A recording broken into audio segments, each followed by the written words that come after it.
return let's see the question. Question says in the following question a statement of assertion A followed by a statement of reason R A is given. हमें एक assertion A दिया गया है और उसका एक reason दिया गया है.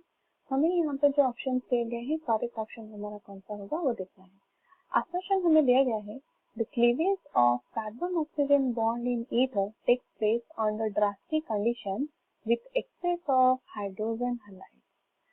अगर हम कार्बन ऑक्सीजन बॉन्ड का क्लीवेज करते हैं इन द केस ऑफ ईथर तो हमें चाहिए एक ड्रास्टिक कंडीशन जिससे कि एक्सेस ऑफ हाइड्रोजन हैलाइड हमें लेना पड़ता है. रीजन दिया गया है ethers as most reactive among all the functional group. Ether जो होते हैं वो मोस्ट रिएक्टिव होते हैं अगर हम दूसरे और जो फंक्शनल ग्रुप के कंपैरिजन में. यहाँ पर हमारा की कंसेप्ट होगा क्लीवेज ऑफ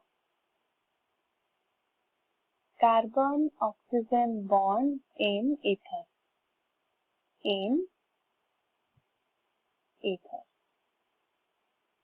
अगर हम कंपेयर करेंगे ईथर को और दूसरे फंक्शनल ग्रुप के अकॉर्डिंगली ईथर क्या होते हैं. ईथर्स आर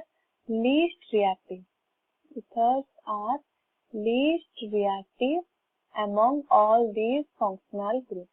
उस रीजन के वजह से वो लीस्ट रिएक्टिव होते हैं. तो अगर हम ईथर में कार्बन और ऑक्सीजन बॉन्ड क्लीवेज करना चाहते हैं for carbon oxygen bond cleavage we need और इट टेक्स अंडर ड्रास्टिक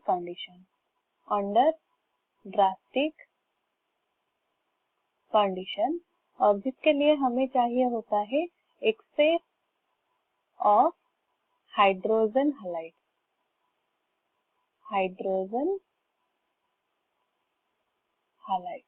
जहाँ पर कि क्या होता है अगर हम जो ईथर लेते हैं विच इज जहाँ पर प्रेजेंट होगा 1 डिग्री और 2 डिग्री अल्काइल ग्रुप. उस ग्रुप में अगर हम देते हैं एक हाइड्रोजन हैलाइड तो वो फॉर्मेशन करता है अल्काइल हैलाइड और जो हैलाइड ग्रुप होगा that will be substituted eight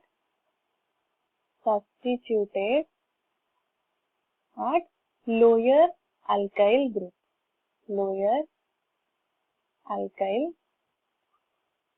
group. Hence उसका अगर हम रिएक्शन देखेंगे RO R डैश ये है हमारा ईथर जब रिएक्ट करता है हाइड्रोजन हैलाइड के साथ. अगर among those R and R dash अगर R एक lower alkyl group as compare to R dash तो इस लोअर अल्काइल ग्रुप के साथ लगेगा हाइड्रोजन हैलाइड और another one will form OH group R dash OH. तो इस तरह से प्रोसेस होता है carbon oxygen bond cleavage in the case of ether अगर हम रिएक्ट करते हैं उसको किसके साथ हाइड्रोजन हैलाइड के साथ. और इस हाइड्रोजन हैलाइड के साथ रिएक्शन करने के लिए जो बॉन्ड क्लीवेज होता है तो हमें कुछ ड्रास्टिक कंडीशन रिक्वायरमेंट होता है जैसे कि हम लेते हैं with access of hydrogen halide.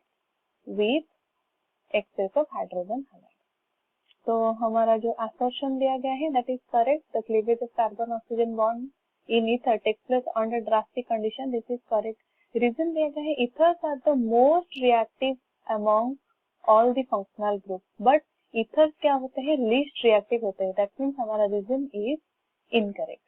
तो assertion सिर्फ correct है, reason is incorrect. That means correct option is option C. I hope you understood it well. All the best.